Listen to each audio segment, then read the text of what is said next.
भाभी, अनिकेत।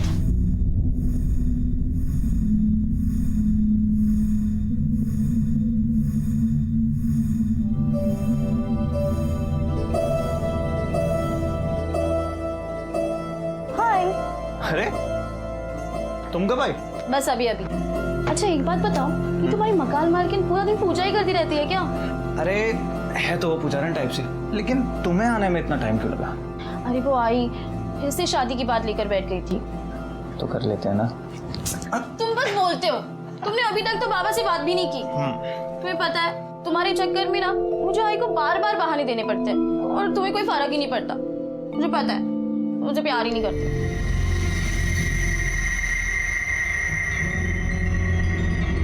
प्यार नहीं करता?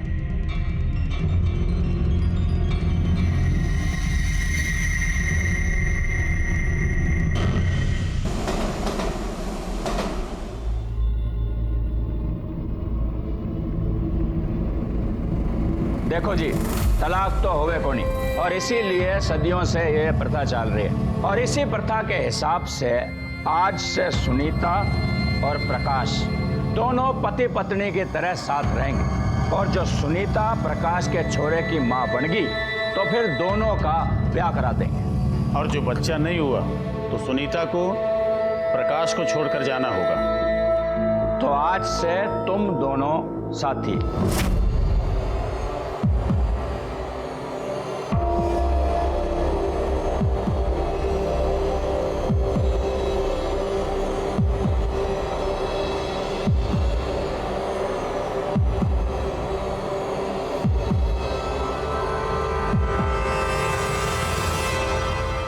क्या ये? अरे ये क्या है? तेरा महीना चालू है ना? हाँ? अरे चालू है ना? मतलब तू इतने दिनों से एक घर में सबको उल्लू बना रही थी। सबको यहां लग रहा है कि तू पेट से। अभी अभी शुरू हुआ है। अच्छा, अरे एक नंबर की झूठी है तू, झूठी। मासा, मासा। क्या हुआ प्रकाश? अरे पेट वेट से ना है। क्या? बस अब बहुत हो चुका। तू तो बच्चा जनने से रह गई। अरे बंजर है तो बंजर।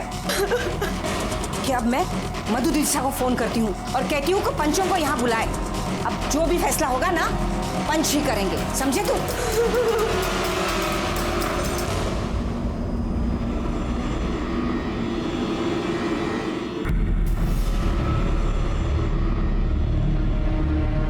आप लोगों के कहने से मैंने सरपंच लोगों को यहाँ बुला लिया है। अब जो पंचों का फैसला होगा वो आप लोगों ने मानना होगा। अब पुरुषोत्तम भाई शाह ही हमारे पंच प्रमुख रहेंगे।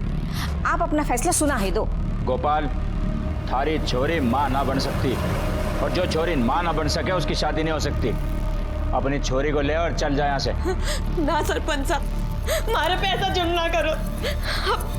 जरूरी तो नहीं ना कि कमी हमारे अंदर ही हो, जहाँ में भी तो कमी हो सकती है ना। जे एक बार डॉक्टर के पास चेक करा लेते तो अच्छा होता। तू मन्ने नामर्द बुला रही है? हमारा टेस्ट कराने के लिए डॉक्टर के पास जाने की जरूरत नहीं है। हमारा बीज किसी और के कोख में पल रहा है। काश, क्या बोल रहा है तू? जो कह रहा हूं वही सच है। तो कौन है छोरी? बुला उसको।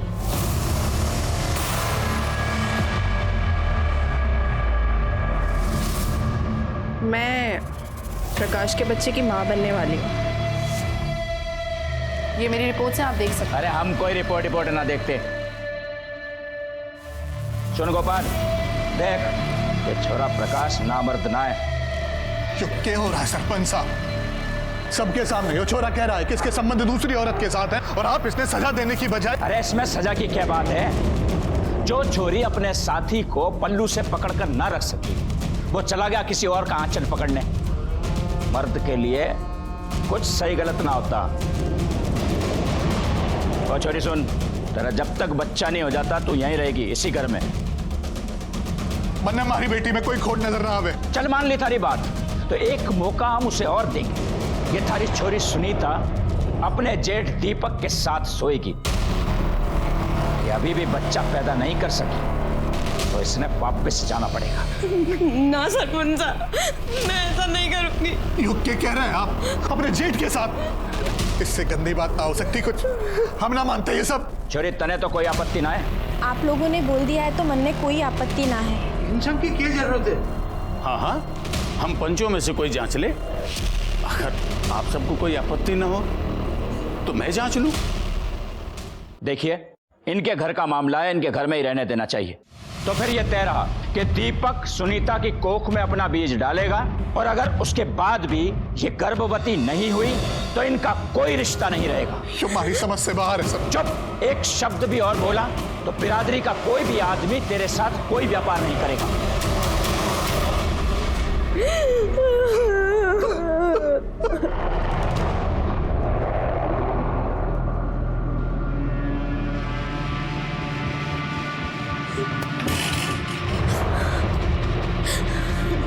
आप ऐसा नहीं कर सकते।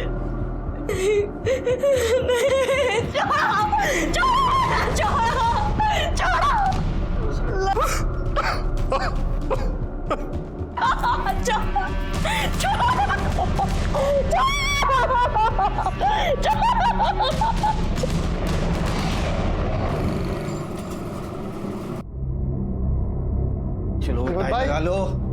विनोद भाई, ये माल का हिसाब लेके आया हूँ। अरे भाई टाइम क्या हुआ? हाँ, मुझे पूना जाना है। ठीक है, अभी जो भी हिसाब है भाभी को दे देना अंदर। जी भाभी जान। चल बेटा, टाई लगा। भाभी जान, ये भाई ने हिसाब के पैसे दिए। भान अंदर आ गया। बाहर निकल, बाहर निकल। कितनी बार बोला है मैंने तुझे कि मेरे पूजा घर में मत आया कर, लेकिन अरे ठीक है ना, जाने दो ना, उसमें क्या इतना। ऐसे कैसे जाने दूं? एक बार में कोई बात समझ में नहीं आती? जरा सी भी अकल नहीं है इसे। क्या बात हो गई भैया? अरे कुछ नहीं, घर का ही आदमी। चलो मुझे देर हो रही है, मैं निकल रहा हूँ। हाँ चलो, मैं तुम्हें छोड़ देता हूँ। चलो चलो चलो, स्कूल चलेंगे साथ में। ये चल बेटा, चलो बाय। Bye bye bye. चलो बाय बाय बाय। हिसाब ले लेना ठीक से। हाँ ठीक है, बाय। हाँ बाय बाय बाय बाय।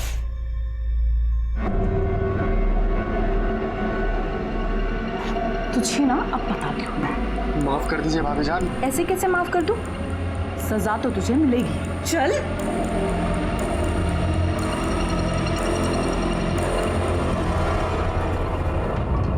महीना हो गयो थारी छोरी के कोख में दीपक का बीज गिरे हुए। फायदा तो हुआ कौनी? अब तो तू मानेगा ना कि थारी छोरी बंजर है। अरे इन लोगों ने थारी बेटी को साल भर रखा, खिलाया पिलाया, फिर इनके भी तो समय का नुकसान हुआ ना। ये प्रकाश का इतने दिन में छोरो भी हो जातो और शादी भी हो जाती। अब हर जाने के 30 लाख रुपए तने इनको देने पड़ेंगे। और सुन भाई छोरा, अब तू नई लड़की के साथ रह सकता है। अगर उससे कोई छोरा छोरी हो गयो तो थारी शादी करवा देंगे। यो क्या कह रहे हैं साहब? यो हमारी छोरी के साथ अन्याय होगा। क्या अन्याय की बात कर रहा था? ये छोरे के अगर थारी छोरी के साथ बच्चा हो जाता तो प्रकाश तारे को पैसे देता कि नहीं? अब हर जाने के पैसे तू देगा। और एक बात, ये थारी छोरी की शादी अब ऐसे आदमी से होगी जिसकी पत्नी का स्वर्गवास हो गया है और अपने पीछे वो बच्चों को छोड़ गई है। पंचा, मैं करूंगा सुनीता से शादी। आप सबने तो पता है, हमारी बीवी पिछले साल मर गई थी एक बच्चा छोड़ के। तो तय रहा कि सुनीता की शादी केशव के साथ होगी। क्यों भाइयों? हाँ। ये कैसे लोग थे? ये कैसी प्रथा थी? आखिर किसी को भी सुनीता के जिंदगी का इस तरह से फैसला करने का अधिकार किसने दिया था? पंचों ने सिर्फ सुनीता के रिश्ते का ही नहीं, उसकी जिंदगी का फैसला कर दिया और सुनीता के पास कोई चारा नहीं बचा था। उसके पिता गोपाल ने हरजाने की रकम भरी और सुनीता की शादी केशव से करा दी गई। इसके ठीक 3 महीने बाद एक ऐसी घटना घटी जिसका किसी को भी अंदेशा नहीं था।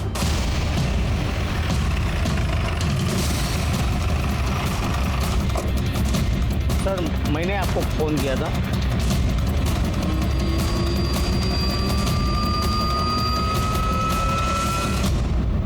गले पर नाखून के निशान, चेहरे पर खरोंचें। लगता है इसे मारने से पहले इसके साथ रेप किया गया है या फिर मॉलेस्टेशन। देखने से शादीशुदा लगती है। हो सकता है किसी ने यहाँ अकेले देख के इसका रेप और फिर मर्डर कर दिया, लेकिन सवाल है ऐसी जगह पे ये अकेले आई क्यों? बैकवर्ड मुझे नहीं लगता ये कोई रैंडम क्राइम है, क्योंकि देखो ना बॉडी पर गहने वैसे के वैसे हैं। लाश की तस्वीर ले लो, आसपास के सारे पुलिस स्टेशन में सर्कुलेट कर दो, बॉडी को पोस्टमार्टम के लिए भेज दें।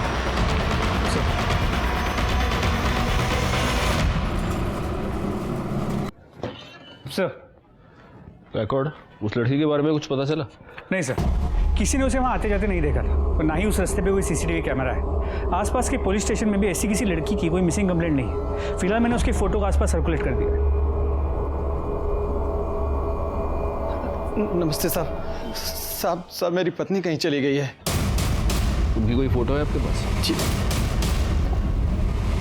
साहब।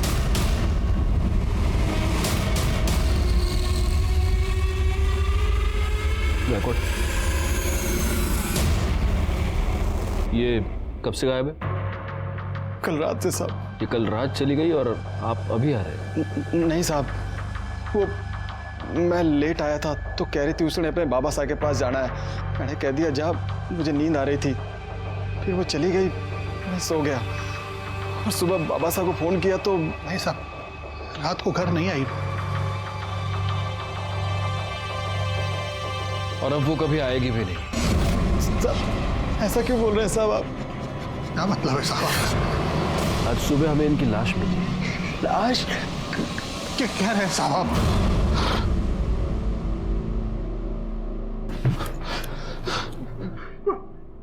आप मुझे एक बात बताइए, आप दोनों का आपस में कोई झगड़ा हुआ था? नहीं साहब। आपकी किसी के साथ कोई दुश्मनी? नहीं साहब। अच्छा, आपकी बीवी मोबाइल तो रखती होगी? नहीं साहब, उसने अपने बाबा साहब से ही बात करनी होती थी तो मेरे मोबाइल से कर लेती थी साहब। बैकवर्ड,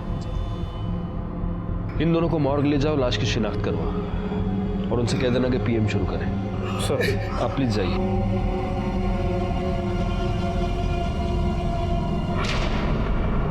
पर पापा कुछ कीजिए ना। मेरी तो कुछ समझ में नहीं आ रहा बेटा, मैं क्या करूं? पर पापा बात तो करके देखिए एक बार। देख बेटा, अभी मैं कोटा में हूँ, 15 दिन के बाद आऊंगा, फिर देखूंगा क्या करना है। ठीक है, प्रणाम।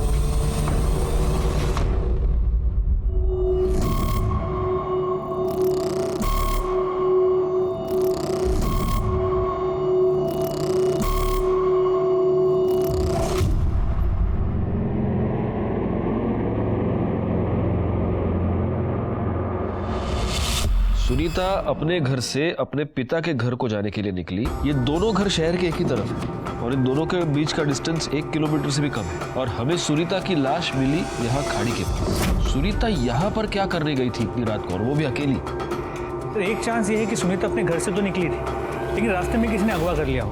पता नहीं क्यों मुझे ऐसे लगता है कि सुनीता का मर्डर किसी ऐसे आदमी ने किया है जो उसे जानता था। एक काम करो, केशव और गोपाल के आस पड़ोस में थोड़ी पूछताछ करो। देखो अगर सुनीता को जाते हुए किसी ने देखा हो तो। सब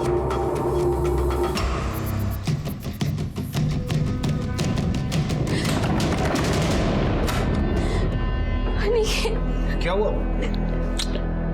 क्या हुआ? अरे तू रो क्यों रही है, पहले ये बता मुझे। आरिफ मेरी शादी को लेकर बहुत परेशान है। उसने मुझे ये तक बोला मुझे जो लड़का पसंद है उससे वो मेरी शादी करा देगी, मगर मैं उसे क्या बताऊं कि जिस लड़की को मैं पसंद करती हूँ उसमें इतनी हिम्मत ही नहीं है कि वो अपने आई बाबा से बात कर सके। अरे मैंने बाबा से बात की है। प्लीज कुछ करो, मैं नहीं रह सकती तेरे बिना। अरे तू टेंशन मत ले, मैं तेरी आई से भी बात करूँ। चल रो मत, चुप। शाबाश, चुप चुप चुप, रोते नहीं।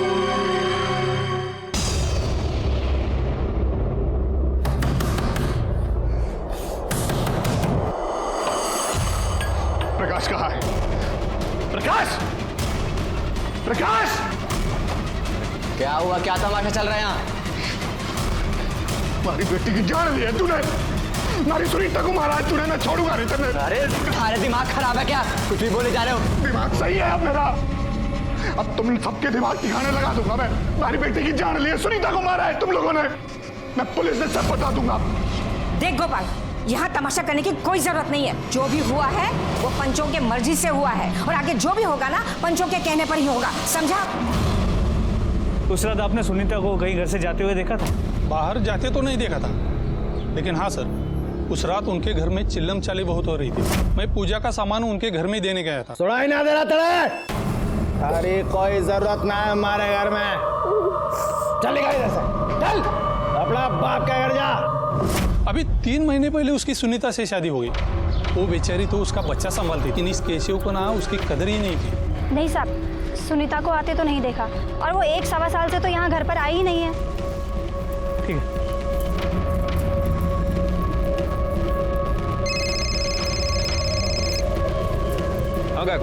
गोपाल के पड़ोसी ने बताया कि ये सुनीता पिछले 1-1.25 साल से यहाँ घर पे आई ही नहीं है।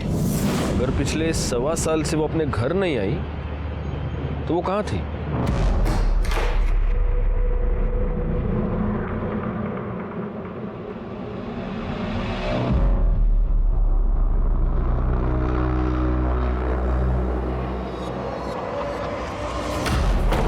ये क्या कर रही हो अंजू? मैंने मना किया नहीं सब कपड़े दिन में पहनने को। क्यों? मैं अच्छी नहीं लग रही? नहीं, तुम तो हमेशा अच्छी लगती हो। ज़रूरी है सारे काम रात में ही हो? शादी तो करेगा ना मुझसे? हाँ, तेरे बिना तो मैं एक पल भी नहीं रह सकता। मैंने कुछ नहीं किया, मैंने कुछ नहीं किया साहब, मैंने कुछ नहीं किया साहब। बड़ा बाबा आएगा साहब, मैंने कुछ नहीं किया साहब। अरे एयर फ्राइड है, ऑयल फ्री। मैंने कुछ नहीं किया साहब। उस दिन तू ये बोल रहा था कि तू घर आया, उसके बाद तेरी बीवी ने उससे कहा कि वो उसके बाबा के पास जा रही है और वो चली गई। लेकिन तूने हमें ये नहीं बताया कि उस रात को तेरी और तेरी बीवी की बहुत बड़ी लड़ाई हुई थी। कोई लड़ाई ना हुई हमारी।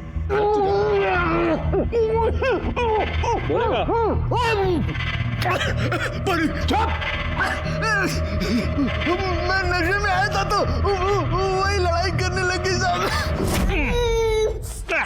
जे तूने कहा रोज रोज की नौटंकी लगा रखी है, किसी की कोई परवाह ना है तन्ने। अरे अपने टावर न देखा करे? काय भाषण दे रही है तू मने? ला ला मेरे बच्चे को, मैं संभाल लूंगा इसे। अरे कोई जरूरत ना है हमारे घर में। चल निकल इधर से, चल अपना बाप के घर जा। फिर वो वहां से चली गई साहब। झूठ बोल रहा है तू? नहीं साहब, नहीं। तुम दोनों की लड़ाई हुई और तूने गुस्से में आकर उसे मार दिया और उसके बाद तूने उसकी लाश को खाड़ी के पास फेंक दिया। नहीं साहब, मैं नशे में आया था, मैं सो गया था उसके बाद। ऐसे सच नहीं बोलेगा तू। करड़े, बाकी की मिर्ची तुम खिला देना। नहीं साहब, मैं कुछ नहीं किया साहब। सर सुनीता की पोस्टमार्टम रिपोर्ट, उसका मर्डर गला दबा के किया गया था। वो 2 महीने प्रेग्नेंट थी और सर उसका रेप भी हुआ था और रेप में प्रोटेक्शन यूज़ किया गया। सर इसके अलावा उसके बॉडी में किसी जड़ी बूटी के ट्रेसेस मिले, बहुत पुराने हैं। मतलब मेरा शक सही निकला है। सुनीता का मर्डर कोई रैंडम क्राइम नहीं है, यहाँ तक कि मर्डरर ने उसे रेप करने से पहले प्रोटेक्शन यूज किया है।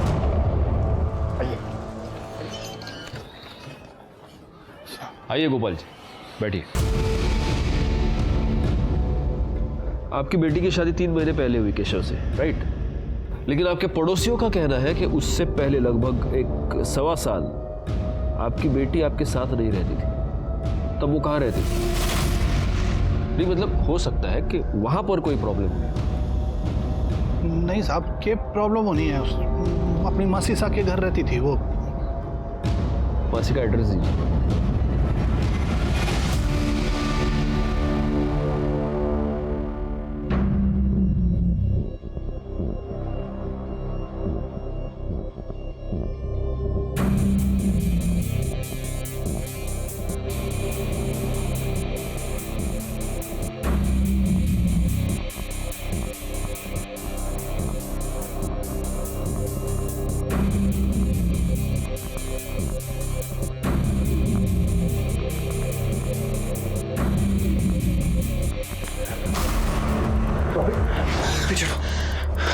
बहुत अच्छे लगते हो मुझे,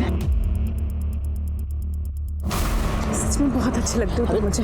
भाभी ये सब गलत है भाभी। कुछ भी गलत नहीं है। मैं पल्लवी से प्यार करता हूँ भाभी, हटो आप। मुझे कुछ नहीं पता। अरे हटो ना। हम सबने क्यों बुलाया है? जी वो गोपाल का फोन था। पुलिस वालों को सुनीता के बारे में सब कुछ पता चल गया कि वो यहाँ 1 साल से रह रही थी। अरे तो जब पुलिस आती तब बुला लेती, अब क्या यहाँ बैठे रहे उनके इंतजार में?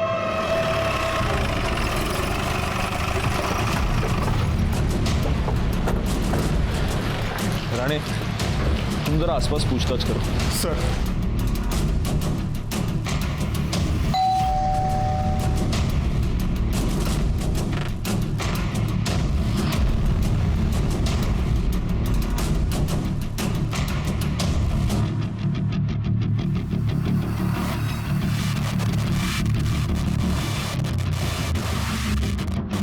सुनीता यहीं रहती थी?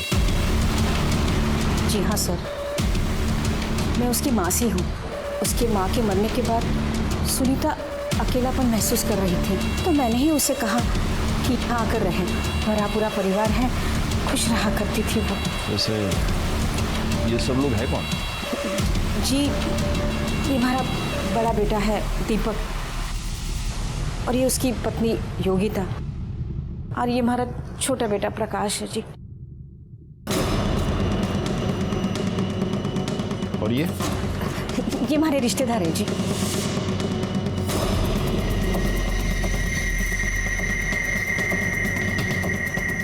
और आप? ये भी हमारे रिश्तेदार हैं। सुनीता की किसी के साथ कोई लड़ाई, कोई झगड़ा घर में या बाहर? नहीं जी साहब, गाय थी वो हमारी, उसका भला किसी के साथ क्या झगड़ा हो सकता है? सुनीता बहुत प्यारी बच्ची थी साहब, उसके बारे में सुना तो बुरा लगा। गायकवाड़, हो ना हो ये लोग जरूर हमसे कुछ छुपा रहे हैं। सर, ये सुनीता के बारे में कुछ बताना चाहते। वो प्रकाश की बीवी है। प्रकाश की बीवी? लेकिन हमें तो ये बताया गया कि ये उसकी मासी का घर है। नहीं साहब, हमें तो हमेशा यही लगा कि वो प्रकाश की बीवी है।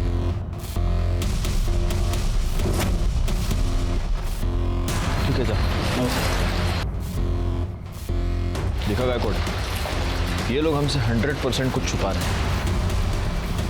एक काम करो, वो एक खुले बाल वाली लड़की थी ना, वो इन सब में बहुत अलग लग रही थी। जरा पता करो वो लड़की कौन है, उसके बारे में जितनी इंफॉर्मेशन मिले निकाल लो। एक और बात, हमें सुनीता के पेट में जड़ी बूटी के ट्रेसेस मिले थे। पता करो यहाँ आसपास कोई जड़ी बूटी वाला, कोई वैद्य हकीम कोई है क्या? सर जी, पुलिस कहाँ से बीच में आ गई? मासा, मैं तो कहती हूँ प्रकाश भाई साहब को निकिता के साथ रख दो कुछ दिन। मेरी बहन है, बच्चा भी जनेगी और इन दोनों की शादी भी हो जाएगी। अरे ऐसे कैसे? प्रकाश के बच्चे की माँ मैं बनने वाली हूँ, तो इस नाते शादी तो मुझसे होनी चाहिए। छोरी तू पागल होगी क्या? थारे को इस घर में खाली इसलिए रखा हुआ है कि थारे भीतर इस वंश का बीज पल रहा है। तो एक बार ये बच्चा हमें दे दे, फिर जहां मर्जी आवे वहां जा। तने जितना पैसा चाहिए होगा हम देंगे। मैं अपना बच्चा किसी को नहीं दूंगी। तुमने कहा था ना तुम मुझसे शादी करोगे, तुम बोल क्यों नहीं रहे हो? कुछ बोलो। मैंने कहा था, पर मैं क्या करूं? मैंने आप लोगों को ऐसा नहीं करने दूंगी। ये जो आप लोगों की प्रथा है ना, आप लोगों में चलती होगी। मैं पुलिस स्टेशन जाऊंगी अभी।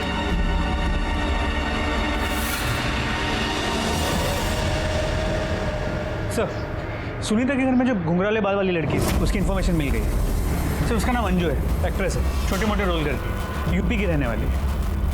एक्ट्रेस? तो ऐसी लड़की उस घर में क्या कर रही थी? वो लोग तो कह रहे थे कि उनकी कोई रिश्तेदार है, और मेरे ख्याल से गायकवाड़ वो शायद प्रेग्नेंट भी थी।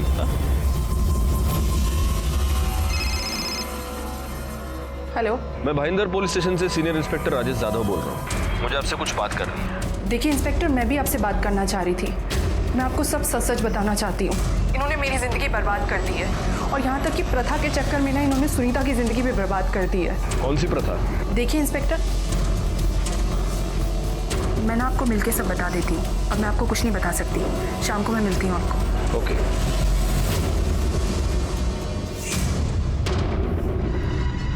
अरे छोड़।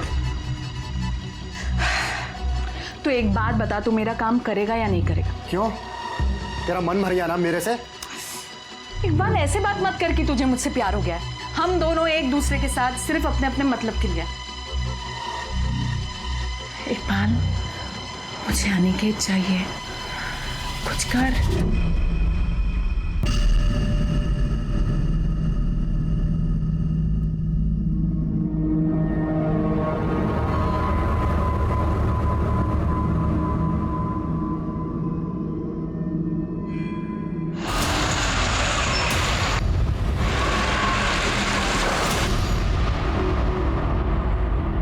सर अंजू का फ़ोन बंद आ रहा है। उसने कहा था वो हमसे मिलने आएगी, और वो आई क्यों नहीं?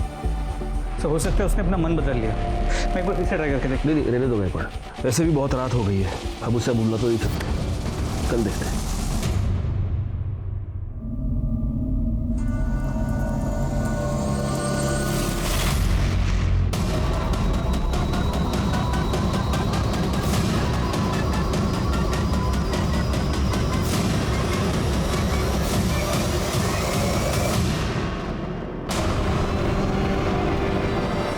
अंजू है, ये गले पर निशान देख रहे हो, बिल्कुल सुनीता की तरह इसके गले पर भी निशान है। इसका मतलब इसे भी गला दबाकर मारा गया है, और हो सकता है सुनीता की तरह इसके साथ भी पहले रेप हुआ हो। बैकवर्ड अंजू फोन पे मुझे ये बता रही थी कि प्रकाश उसे फंसाने की कोशिश कर रहा था। वो सुनीता के बारे में हमें कुछ बताना चाहती थी। हो सकता है प्रकाश को ये पता चल गया हो, और इसलिए प्रकाश ने इसे अपने रास्ते से हटा दिया। ये प्रकाश जहां पर भी है उसको उठा कर लाओ। सर बॉडी पोस्टमार्टम ला पाठवून द्या। अंजू के कत्ल से यह साफ हो गया कि कोई ऐसा था जो ये नहीं चाहता था कि अंजू हमसे आकर मिले। मुझे सबसे ज्यादा शक प्रकाश पर था। जहां एक तरफ मैं अंजू और सुनीता के मर्डर केसेस को सॉल्व करने में लगा हुआ था, वहीं पर मेरे पास एक ऐसा ही केस बहुत जल्द आने वाला था।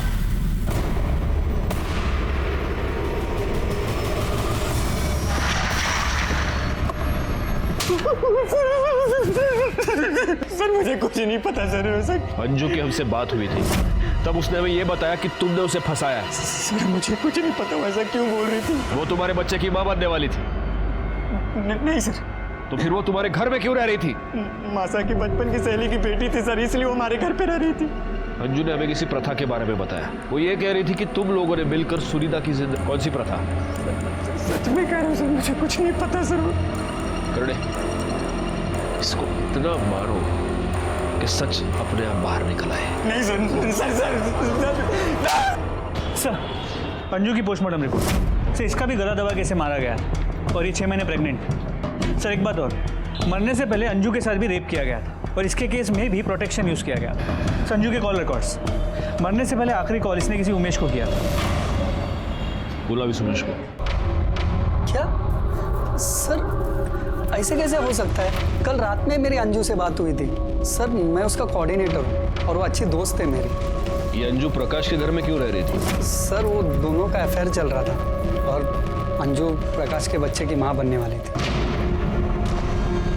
अंजू ने जब हमें फोन किया था तो वो ये कह रही थी कि प्रकाश ने उसे फंसाया है। किसी प्रथा के बारे में बात कर रही थी। कौन सी प्रथा, तुम कुछ जानते हो? प्रकाश और उसके खानदान वाले पुराने ख्यालात के। पहले प्रकाश सुनीता के साथ रहता था। अच्छा, मतलब सुनीता उसे बच्चा नहीं दे सकती थी, इसलिए प्रकाश ने उसे छोड़ दिया। और ये अंजू प्रेग्नेंट थी, लेकिन प्रकाश उसे इसलिए नहीं अपना सकता था क्योंकि वो उसकी कम्युनिटी की नहीं थी। ठीक है, तुम जा सकते हो।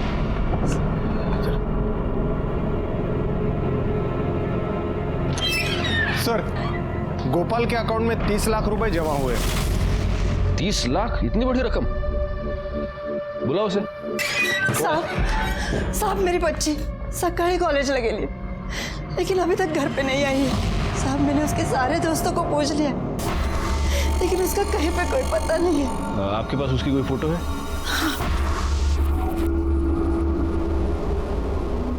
क्या नाम बताया आपने? पल्लवी। रानी, फोटो सर्कुलेट करो, इनसे नंबर ले लो और नंबर ट्रेस पे डालो। अगर घर के बाहर, कॉलेज के बाहर कोई सीसीटीवी कैमरा हो तो उसका फुटेज निकलवाओ, दोस्तों से पूछताछ करो। तुम्हें यांच्यावर जा। आइए। मुझे समझ में नहीं आता मैं आपसे क्या कहूं। आपकी बेटी का खून हुआ, लेकिन फिर भी आपने इस प्रथा के बारे में हमें नहीं बताया। मैं डर गया था, यो मैं आपको अपनी प्रथा के बारे में बताता तो तुम्हारे को भी मार देते हो लोग। डर गए थे? सच क्यों नहीं बताते? उन लोगों ने पैसे देकर आपका मुंह बंद कर दिया था। आपके बैंक अकाउंट में 30 लाख रुपए कहां से आ गए? हमारे ही पैसे थे साहब, जो मैंने प्रकाश को दिए थे। मैं माँ बनने वाली हूँ, वो भी केशव के बच्चे की। आप लोगों ने परंपरा के नाम पर क्या क्या नहीं किया मेरे साथ, यहाँ तक कि हमारा बलात्कार भी करवाया। अब तो आप लोगों को यकीन हो गया ना, बंजर नहीं हूँ मैं। हमारे को हमारे हरजाने के 30 लाख रुपए वापस चाहिए। एक बार फैसला हो चुका है, तने 1 रुपया भी ना मिलेगा। थूकती हूँ मैं आपके इस फैसले पर। मुझे मेरा पैसा भी चाहिए और न्याय भी, वरना एक एक को जेल भिजवा दूंगी मैं। सुनीता के मरने के बाद हमारे ऊपर दबाव बनाया उन लोगों ने।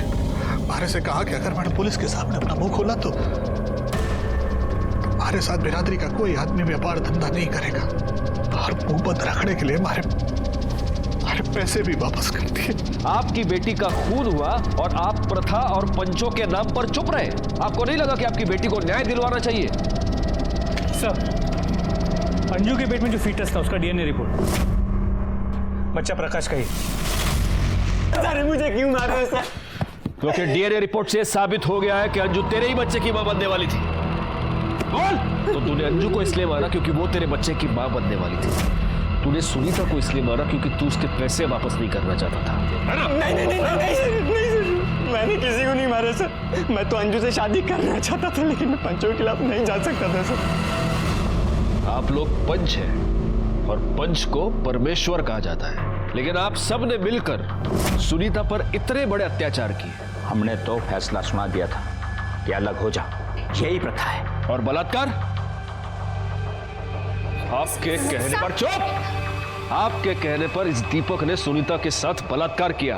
वो छोरी आखिर तक यही कहती रही कि उसके भीतर कोई दोष ना है। तो आप उसकी टेस्ट करवा सकते थे डॉक्टर के पास ले जाकर। हम डॉक्टर वाक्टर को नहीं मानते, लेकिन आप ये तो मानते हैं कि इसने सुनीता के साथ बलात्कार किया। प्रथा बचाने के लिए हमें जो कुछ करना पड़ेगा हम करेंगे, यही हमारी परंपरा है।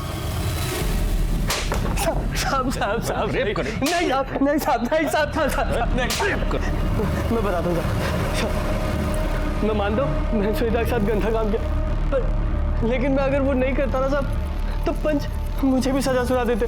ये सब सबकी रजामंदी से हुआ था साहब। शारीरिक संबंध में रजामंदी औरत की होनी चाहिए।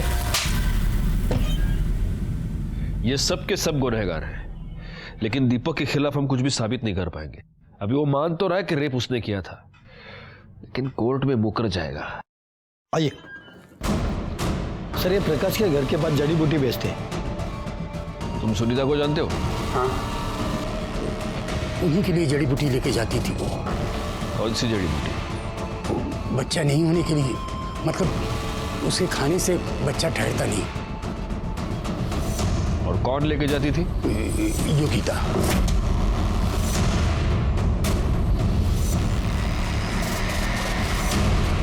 तो तुमने सुनीता को वो जड़ी बूटी खिलाई ताकि उसका बच्चा न ठहरे।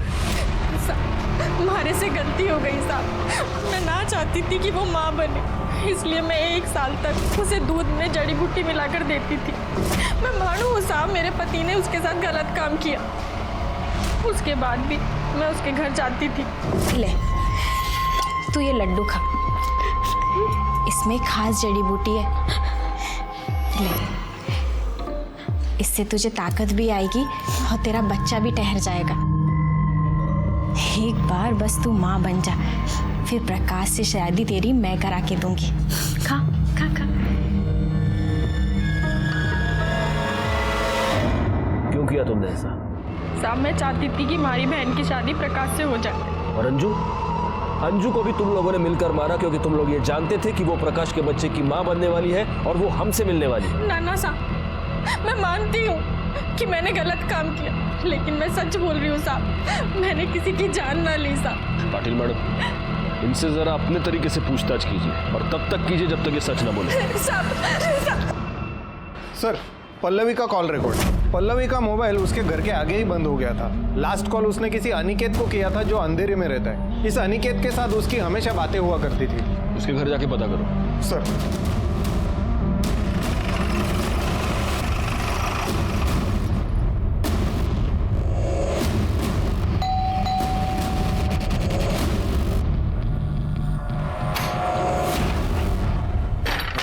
Yes sir. अनिकेत?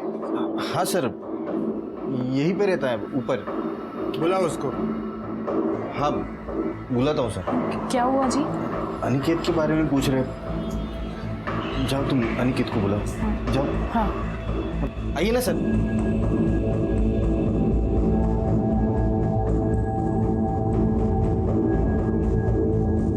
वो सर। पल्लवी को जानते हो? हाँ सर, मेरी दोस्त है। सिर्फ दोस्त? गर्लफ्रेंड है सर। तुम्हारी गर्लफ्रेंड अपने घर से गायब है। क्या? पल्लवी गायब है? कॉलेज के लिए निकली थी, अपने घर पे वापस नहीं आई। मैं खुद उसका फोन कब से ट्राई कर रहा हूँ। कहीं तुमने तो उसे छुपा कर नहीं रखा? सर मैं ऐसा क्यों करूंगा सर, मैं तो उससे प्यार करता हूँ। आप चाहे तो देख लीजिए, मैं यहाँ पर किराए पर रहता हूँ, ये मेरे मकान मालिक है। करडे सर्च करा सगळीकडे। सर अरे आप रुकिए, आप रुकिए, आप अंदर नहीं जा सकती, वो मेरा पूजा घर है। देखिए हमें सिर्फ पल्लवी को ढूंढना है। लेकिन मेरे पूजा घर में कोई कदम नहीं रखेगा, और जो अंदर जाना है तो आप कोर्ट से ऑर्डर लेकर आइए बस। देखिए सर प्लीज सर, आप पूजा अगर छोड़ के बाकी सब जगह पे देख लो ना सर। क्या है ना सर, मेरी बीबी किसी को भी अंदर जाने नहीं देती है। ठीक है बाबा, चेक करो।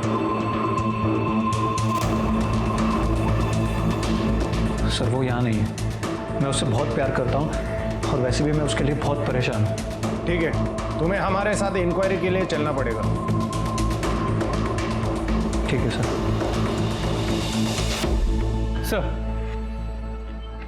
सर सभी पंच और सुनीता के घर वालों के कॉल रिकॉर्ड चेक किए, सब क्लीन है। इनमें से ना तो कोई भी उन जगहों पे था जहाँ पे सुनीता या अंजू की लाश मिली, और ना ही इनमें से कोई भी किसी भी हिस्ट्री शीटर के कांटेक्ट में रहा है। मोबाइल लोकेशन मैच नहीं हो रहा, इसका मतलब ये नहीं गायकवाड़ के आदमी वहां पर नहीं था। वैसे देखा जाए तो ये सुनीता बहुत ही साधारण किस्म की महिला थी। उसके लाइफ में कौन कौन हो सकता है? उसका पति जो उसको मारता पीटता था, फिर ये प्रकाश, ये पंच, इनके अलावा और कौन हो सकता है? सर हमने पल्लवी के बॉयफ्रेंड अनिकेत के घर पे तलाशी ली, पल्लवी वहां पे भी नहीं मिली। तेरा पल्लवी की फाइल दे।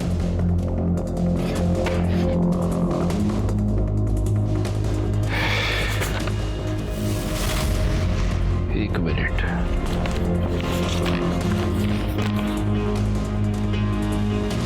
रानी, ये पल्लवी के बॉयफ्रेंड का नाम अनिकेत पौंदर है? जी सर।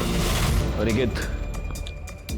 जी सर। तो तुम ये प्रकाश, दीपक, इन सबको जानते हो तुम? हाँ सर, वो मेरे रिलेटिव है सर।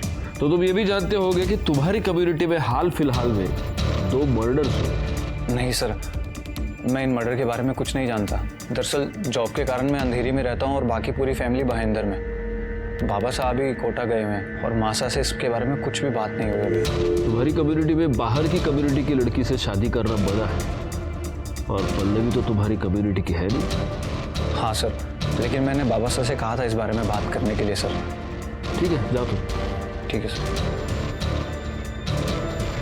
इसकी पूरी फैमिली के कॉल डिटेल्स, मोबाइल लोकेशन सब कुछ निकालो और पता करो वाकई में इसके बाबा कोटा में है या नहीं।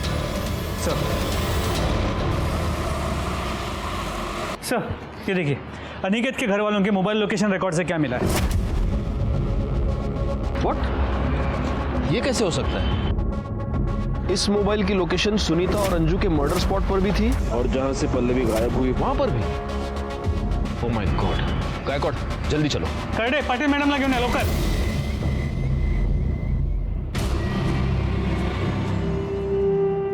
हाँ मासा, मैं घर आ रहा।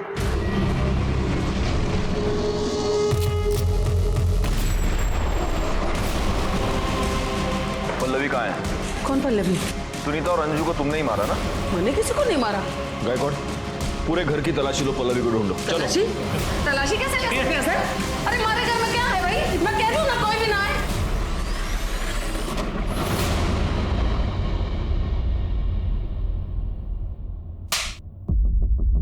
तो आपने सिर्फ पल्लवी को किडनैप नहीं करवाया, आपने सुनीता और अंजू की जान ले ली।